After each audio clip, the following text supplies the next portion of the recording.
ನೆನ್ನೆ ಮಾತಾಡ್ತೀನಿ ಅಂತ ಕರೆಸ್ಬಿಟ್ಟು ನನ್ನ ಗಂಡ ಎಲ್ಲೋ ಇದ್ರ ಮಾತಾಡ್ತೀನಿ ಅಂತ ಬಂದ್ಬಿಟ್ಟು ಏಕಾಏಕಿ ಹೊಡೆಯೋಕ್ಕೆ ಸ್ಟಾರ್ಟ್ ಮಾಡಿದ್ರು. ಚರ್ಚಿಗೆ ಸೇರು, ಅವಾಗ ಮನೆ ಕೊಡ್ತೀನಿ, ಡೈವರ್ಸ್ ಕೊಡ್ತೀನಿ, ಇಲ್ಲಾಂದರೆ ನಿನ್ನ ಸಾಯಿಸ್ತೀನಿ ಅಂತ ಎಲ್ಲ ಹೇಳ್ತಿದ್ರು.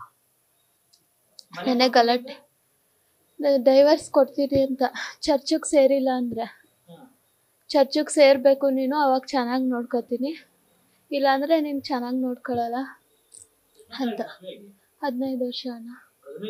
ಹಾಂ, ಸ್ವಲ್ಪ ದಿನ ಹಿಂದೆ ನನಗೂ ಕರ್ಕೊಂಡೋಗಿದ್ರು ಚರ್ಚಿಗೆ ಹೋಗಿದ್ದೆ.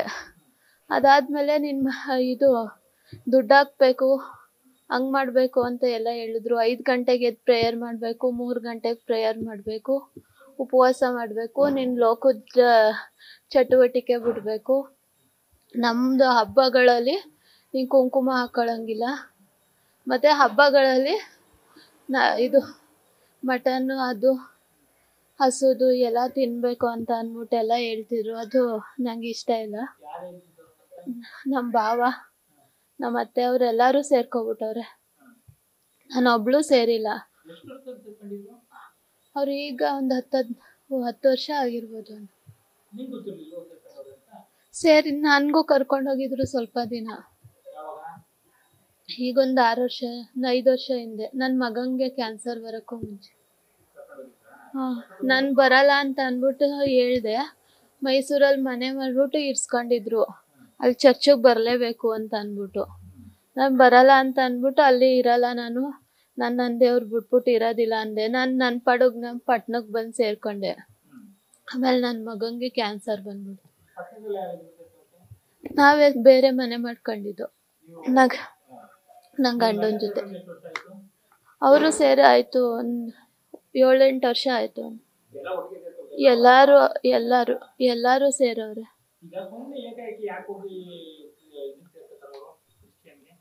ಅದು ಗೊತ್ತಿಲ್ಲ ಅಂದರೆ ಅವರು ಒಂದು ಚರ್ಚ್ ಕಮ್ಯುನಿಟಿ ಮಾಡ್ತಿದ್ರು, ಇಬ್ಬರು ಸೇರಿ.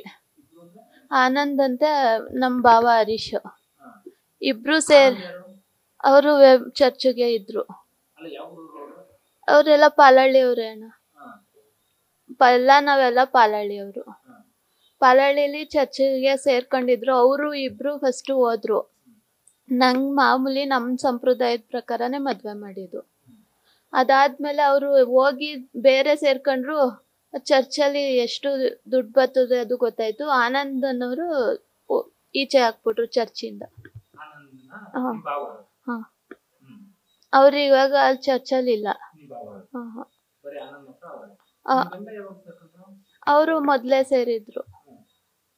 ಅವರು ಮದುವೆ ಆದಮೇಲೆ ಅಣ್ಣ. ಅವ್ರೆಲ್ಲ ಭಾವ, ನಮ್ಮ ಮನೆಯವರು ಎಲ್ಲರೂ ಸೇರಿ ಕಟ್ಟಿರೋದು. ಹೆಸರು ನಮ್ಮ ಭಾವನ ಹೆಸರಲ್ಲೇ ಐತೆ. ಹಾಂ,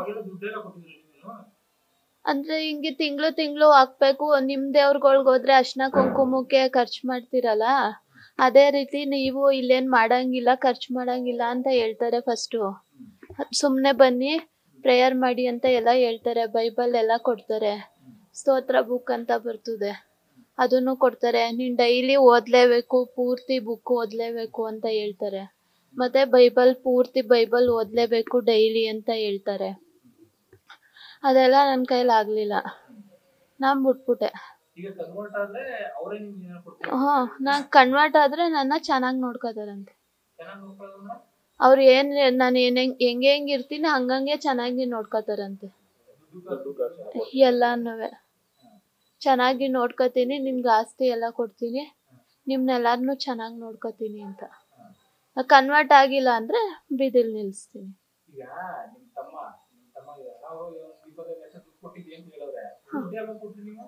ಹಾಂ, ಇದು ಅಂಗಡಿ ಪಾಂಡುಪುರಲ್ಲಿ ಅಂಗಡಿ ಐತೆ ಅಣ್ಣ. ಜಗ್ನಳ್ಳಿಲಿ ಅಂಗಡಿ ಮಾಡಿದ್ವಿ, ಪಾಂಡುಪುರಲ್ಲಿ ಅಂಗಡಿ ಐತೆ, ಮತ್ತು ಇಲ್ಲಿ ಗಂಜಾಮಲ್ ಸೈಟ್ ತಗೊಳಕ್ಕೆ ಅದಕ್ಕೆ, ಮತ್ತು ನನ್ನ ಮಗನ ಟ್ರೀಟ್ಮೆಂಟ್ಗೆ ಕೊಟ್ಟಿದ್ರು. ಅದಕ್ಕೆಲ್ಲ ಪಾತ್ರೆ ಅಂಗಡಿ ಅಣ್ಣ. ನಾನು ಆಗಿಲ್ಲ. ಅವರು ನಮ್ಮ ಭಾವ ಅವರೆಲ್ಲ ಹೇಳಿ ಹೇಳಿ ನನ್ನ ಗಂಡಂಗೆ ಹಿಂಗ್ ಹೋಗಿ ಹೇಳು ಅವಳಿಗೆ ಮಾಮೂಲಿ ಹೊಡಿ ಬೈಯಿ ಅವಳು ಕನ್ವರ್ಟ್ ಆಗೇ ಆಯ್ತಾಳೆ ಅಂತ ಎಲ್ಲ ಹೇಳ್ತಿದ್ರು. ನಾನು ಕನ್ವರ್ಟ್ ಆಗಲ್ಲ ಅಂತ ನಿಂತ್ಕೊಂಡೆ. ಅವಾಗಿಂದ ನನ್ ಯಾರು ಕೇರೆ ಮಾಡ್ತಾ ಇರ್ಲಿಲ್ಲ.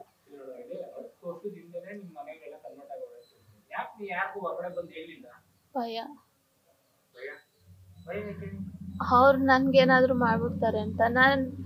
ನಂಗೆ ಯಾರು ಇಲ್ಲ, ಇರೋದು ನನ್ನ ತಮ್ಮ, ಅಮ್ಮ, ನನ್ನ ಮಕ್ಕಳು. ಇನ್ನು ಅವ್ರಿಗೇನಾದ್ರು ಮಾಡಿದ್ರೆ ನಾನೇನ್ ಮಾಡ್ಲಿ? ಅವ್ರು ಹೇಳ್ದಂಗೆ ಕೇಳ್ಬೇಕಿತ್ತು. ನಮ್ಮೂರಲ್ಲಿ ಪಾಲಹಳ್ಳಿಲಿ ಇವ್ರು ಚರ್ಚಲ್ಲಿ ಇರ್ಬೇಕಾದ್ರೆ ಅಲ್ಲಿ ಮುಕುಂದಣ್ಣ ಅನ್ನೋರೆಲ್ಲರೂ ಮಾತಾಡಿ ಅವ್ರಿಗೆ ಅಲ್ಲಿ ಒಳಗಡೆ ಪ್ರೇಯರ್ ಮಾಡ್ಬೇಕಾದ್ರೆ ಹೊಡೆದ್ಬಿಟ್ಟು ಕಳ್ಸ್ಬಿಟ್ರು. ಅವರು ಮನೆ ಖಾಲಿ ಮಾಡ್ಕೊಂಡು ಎಲ್ಲಿ ಮೈಸೂರು ಮಂಟಿಗೆ ಹೊಂಟೋದ್ರು.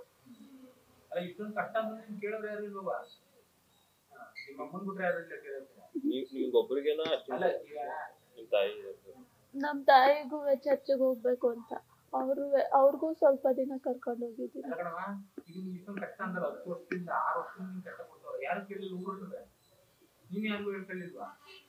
ಹೇಳಕ್ ಯಾರು ಇಲ್ಲ. ಕೇಳಿದ್ರು ಅವ್ರದ್ದು ಕುಟುಂಬ ತುಂಬಾ ದೊಡ್ಡ ಕುಟುಂಬ.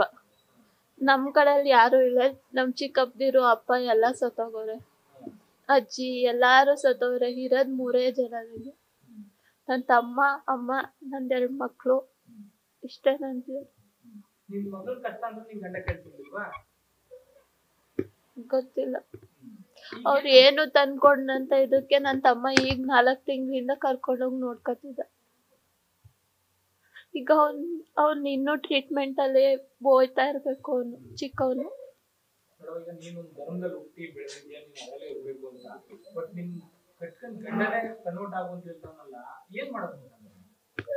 ನಾನ್ ಕನ್ವರ್ಟ್ ಆಗಲ್ಲ ಅಂದಿದ್ಕೆ ಈ ಪರಿಸ್ಥಿತಿ ನಿಲ್ಸಿರೋದ್ ನನ್ನ. ನಾನ್ ಯಾಕಾಗ್ಲಿ? ನನ್ ಚಾಮುಂಡೇಶ್ವರಿ ನಾನ್ ತುಂಬಾ ಇಷ್ಟಪಡ್ತೀನಿ. ಚಿಕ್ಕದ್ರಿಂದಾನು ತುಂಬಾ ಇಷ್ಟಪಡ್ತೀನಿ ನಾನ್ ಚಾಮುಂಡೇಶ್ವರಿ ಅಂದ್ರೆ. ಅಲ್ಲಿ ಸ್ಟಾರ್ಟಿಂಗ್ ಹೋದಾಗ ಏನು ಹೇಳಲಿಲ್ಲ ನಂಗೆ. ಕುಂಕುಮ ಹಾಕೋಬಾರ್ದು, ಅದಾಕೋಬಾರ್ದು, ಏನು ಹೇಳ್ತಿರ್ಲಿಲ್ಲ. ಯಾವಾಗ ಒಂದ್ ಸ್ವಲ್ಪ ದಿನ ಹೋದ್ಮೇಲೆ ಒಂದೊಂದೇ ಸ್ಟಾರ್ಟ್ ಮಾಡಿದ್ರು. ನೀವು ಹಿಂದೂ ಹಬ್ಬದ ದಿನ ಮನೇಲಿ ಏನು ಪೂಜೆ ಮಾಡಂಗಿಲ್ಲ, ಮತ್ತೆ ನೀನು ಹಿಂದೂ ಹಬ್ಬದ ದಿನಗಳಲ್ಲಿ ಕುಂಕುಮ ಅದು ಇದು ಏನು ಹಾಕೊಳಂಗಿಲ್ಲ, ಪೂಜೆ ಮಾಡಂಗಿಲ್ಲ. ಅವರು ಚೆನ್ನಾಗಿ ರೆಡಿ ಆಯ್ತಾರೆ ಅಂತ ನೀನ್ ರೆಡಿ ಆಗಂಗಿಲ್ಲ. ಮಾಮೂಲಿ ಏನು ಹಾಕೊಳ್ಳಂತೆ ಸುಮ್ನೆ ಇರ್ಬೇಕು ನೀನು, ಆತರ ಹೇಳ್ತಿದ್ರು. ಈಗ ಒಂದ್ 7 ವರ್ಷದಿಂದ. ನಮ್ ಭಾವ ಅತ್ತೆ ಅವ್ರೆಲ್ಲಾರು ಬೆಳಿಗ್ಗೆ 6 ಗಂಟೆಗೆ ಬಂದ್ಬಿಡ್ತಿದ್ರು ಮನೆಗೆ. ಈ ತರ ಪ್ರೇಯರ್ ಮಾಡ್ತಿದೀಯಾ, ಏನ್ ಮಾಡ್ತಿದೀಯಾ ನೀನು ಅನ್ಕೊಂಡು. 6 ಗಂಟೆಗೆ ನಾನ್ ಮಾಡಲ್ಲ ಅಂತ ಕುತ್ಕೊಂಡು ನನ್ ರೂಮ್ ಒಳಗೆ ಹೋಗಿ ಸೇರ್ಕೊಬಿಟ್ರೆ ಅವರೇ ಈಚೆ ಕುತ್ಕೊಂಡು ಪ್ರೇಯರ್ ಮಾಡಿಸ್ತಿದ್ರು. ಅವ್ರ ಹೆಸರೆಲ್ಲ ಚೇಂಜ್ ಮಾಡವ್ರೆ. ನನ್ ಲಕ್ಷ್ಮಿ ಹೆಸರು. ಬೇರೆ ಹೆಸರು ಹೇಳ್ತಿದ್ರು ನನಗೆ. ರೂತ್ ಅಂತ ಹೇಳ್ತಿದ್ರು. ಶ್ರೀಕಾಂತ್. ಅವ್ರದ್ದು ಪೀಟರ್ ಅಂತ ಏನೋ ಕೊಡ್ತಾ ಇದ್ರು. ಅವರು ಗಿದ್ದೇವನ್ ಅಂತ ಹಾಕೊಂಡಿದ್ರು. ಹರೀಶ್ ಗಿದ್ದೇವನು ಅಂತ. ಹರೀಶ್ ಅಂತ ಅವರು ಗಿದ್ದೇವನ್ ಅಂತ ತಗೊಂಡಿರೋದು. ಇದು ವಾರ್ಗಿತಿ ಹೆಸರು ನಾಗಿಣಿ ಹುಟ್ಟುತ್ತವಳಿಂದ. ಅಲ್ಲಿ ಚರ್ಚಿಗೆ ಸೇರಿದ್ಮೇಲೆ ಆಶಾ ಗಿದ್ದೇವನ್ ಅಂತ ಆದ್ರು.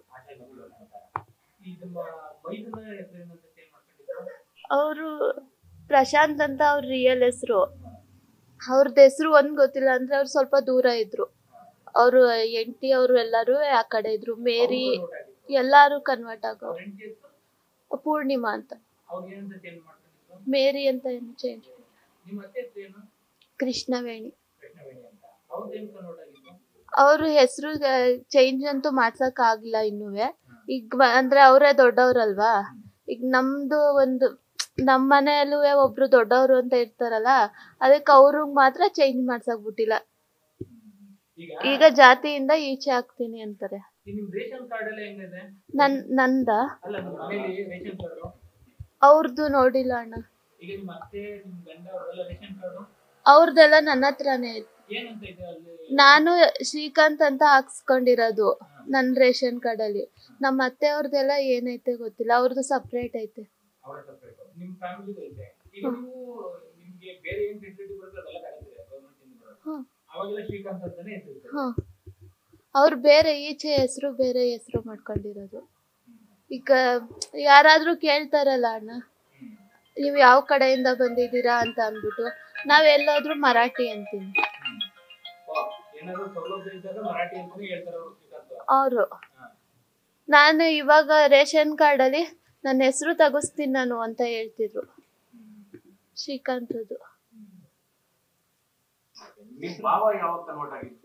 ಅವರೇ ಫಸ್ಟ್ ಕನ್ವರ್ಟ್ ಆಗಿದ್ದು. ಹಾ ಅವ್ರೆ ಅವ್ರೆ ಅದು ನಾನು ತುಂಬಾ ಚಿಕ್ಕವಳು. ನಂಗ್ ಮದ್ವೆ ಮಾಡಿದ್ 15 ವರ್ಷಕ್ಕೆ. ಬಲವಂತ ಮಾಡಿ ನೀನು ಕ್ರಿಶ್ಚಿಯನ್ ಆಗ್ಬೇಕು ಅಂತ ಇಷ್ಟೆಲ್ಲ ಬಲವಂತ ಮಾಡೋರು ಏನು ಆಗಿಲ್ಲ. ಇವತ್ತು ಮುಂದುವರೆದು ಕಂಪ್ಲೇಂಟ್ ಕೊಡ್ತಿಲ್ಲ ನಿಮ್ಮ ಮನೆಯಿಂದ. ಏನಾಗ್ಬೇಕು? ನಾನ್ ಕ್ರಿಶ್ಚಿಯನ್ ಸೇರಲ್ಲ. ಏನಾಗ್ಬೇಕು? ಅವ್ರಿಗೆ ಶಿಕ್ಷೆ ಆಗ್ಬೇಕು. ಅವ್ರು ನಮ್ಗೆ ಹೆಂಗ್ ಕನ್ವರ್ಟ್ ಮಾಡು ಅಂತ ಬೇರೆ ಇನ್ಯಾರ್ಯಾರಿಗೆ ಹೇಳ್ತಾರೋ ಅವ್ರಿಗಿನ್ ಬೇರೆ ಜನಗಳಿಗೆ ಯಾರಿಗೂ ಕನ್ವರ್ಟ್ ಆಗಕ್ ಬಿಡ್ಬಾರ್ದು. ಈಗ ನಾನ್ ಅವ್ರ ಮನೆಯವಳು, ನಾನ್ ಸ್ವಂತ ಅವ್ರ ಮನೆಯವಳು, ಬೇರೆಯವಳು ಯಾರು ಅಲ್ಲ. ನಾನ್ ಒಬ್ಳನ್ ಕನ್ವರ್ಟ್ ಮಾಡಕ್ ಆಗ್ದಂತೆ ಅವ್ರು ಬೇರೆಯವ್ರನ್ನ ಕನ್ವರ್ಟ್ ಮಾಡಿ ಕಮ್ಯುನಿಟಿ ಮಾಡ್ತಾರಲ್ಲ. ಈಗ ನನ್ ತರಾನೇ ಅವ್ರೂ ಗೊತ್ತಿಲ್ಲ ಅವ್ರಿಗೂ. ನನ್ಗ್ ಗೊತ್ತು ಅರ್ಧ ಈಚೆ ಬಂದ್ಬಿಟ್ಟೆ. ಇನ್ ಅಂತವ್ರಿಗೆ ಏನು ಗೊತ್ತಿಲ್ವಲ್ಲ, ಅವ್ರಿಗೆ ಏನು ಆಗ್ಬಾರ್ದು. ಅವ್ರು ನಮ್ ಧರ್ಮದಲ್ಲೇ ಇರ್ಬೇಕು. ಸುಮಾರು ಫ್ಯಾಮಿಲಿಗಳೈತೆ ಅಲ್ಲಿ ಪಾಲಹಳ್ಳಿಲಿ. ಅವ್ರ ಹೆಸರು ರಾಜೇಶ್ ಅಂತ ಟೈಲರು. ಅವ್ರ ಕುಟುಂಬನ ಕನ್ವರ್ಟ್ ಮಾಡಿದ್ದಾರೆ. ಹಾ ಕೊಡ್ತಾರೆ. ಅದು ವಿಡಿಯೋ ಮಾಡ್ತಾರೆ, ವಿಡಿಯೋ ಮಾಡಿ ಎಲ್ಲಿಗೋ ಕಳಿಸ್ತಾರೆ ಅವ್ರು. ಅದನ್ನೆಲ್ಲ ನಮ್ಗೆ ತೋರ್ಸಲ್ಲ, ಅದು ಹೇಳಲ್ಲ. ಫುಲ್ ವಿಡಿಯೋ ಮಾಡ್ಬಿಟ್ಟು ವಿಡಿಯೋಗಳು ಮಾಡ್ಕೊಂತಾರೆ. ಪ್ರೇಯರ್ ಮಾಡೋದು, ಕನ್ವರ್ಟ್ ಮಾಡೋದು, ಅದೆಲ್ಲ ವಿಡಿಯೋಗಳು ಮಾಡ್ಕೊಂತಾರೆ. ಅದು ಬೇರೆ ಕಡೆ ಎಲ್ಲ ಕಳಿಸ್ತಾರೆ. ಮತ್ತೆ ಬೆಂಗಳೂರಿಂದ ಎಲ್ಲ ಚರ್ಚು ಅಂತ ಅಂದ್ಬಿಟ್ಟು ಅಲ್ಲಿಂದ ಎಲ್ಲ ಕರೆಸ್ತಾರೆ. ಮೊದ್ಲು ಅದೇ ಹೋದಾಗ ಮಾಡ್ಕೊಂಡಿರ್ಬೋದು. ಹಾ ದುಡ್ಡು ಕೊಡ್ತಾರೆ. ಒಬ್ಬೊಬ್ರು ಕನ್ವರ್ಟ್ ಆದ್ರೆ ಎಷ್ಟೆಷ್ಟು ಅಂದ್ರೆ ನಾನು ಅವ್ರ ಮನೆಯವಳು, ನನ್ಗೇನು ಕೊಡಕ್ಕೆ ಬಂದಿಲ್ಲ. ಇನ್ನು ನಾವು ಬೇರೆಯವ್ರಿಗೆಲ್ಲ ಎಷ್ಟೆಷ್ಟು ಕೊಡ್ತಾರೆ ಅದು ಗೊತ್ತಿಲ್ಲ. ನಾವು ಚೆನ್ನಾಗಿ ನೋಡ್ಕೋತೀವಿ, ನಿಮ್ಗೆ ಏನಾದ್ರೂ ತೊಂದ್ರೆ ಇದ್ರೆ ನಾವು ನಿಮ್ಗೆ ದುಡ್ಡು ಖರ್ಚು ಮಾಡ್ತೀವಿ ಅಂತ ಎಲ್ಲ ಹೇಳ್ತಾರೆ ಅಣ್ಣ. ಈಗ ನನ್ ಮಗ ಇಲ್ಲೇ ಅವನೇ, ಇವನು ನಮ್ ಭಾವ ಇವ್ರಿಗೆ ಏನು ಖರ್ಚು ಮಾಡಿಲ್ಲ. ಅದೇ ಚರ್ಚಲ್ಲಿ ಇರ್ತಾರೆ, ಅವ್ರದೇ ಚರ್ಚು. ನನ್ ಮಗ ಅವನ್ಗೆ ಆ ಚರ್ಚಿಂದ ಏನು ಹೆಲ್ಪ್ ಕೊಟ್ಟಿಲ್ಲ. ನ್ಯೂಸ್ ಫಸ್ಟ್ ನಿರ್ಭೀತಿಯಿಂದ ನಿಮ್ಮ ಪರವಾಗಿ.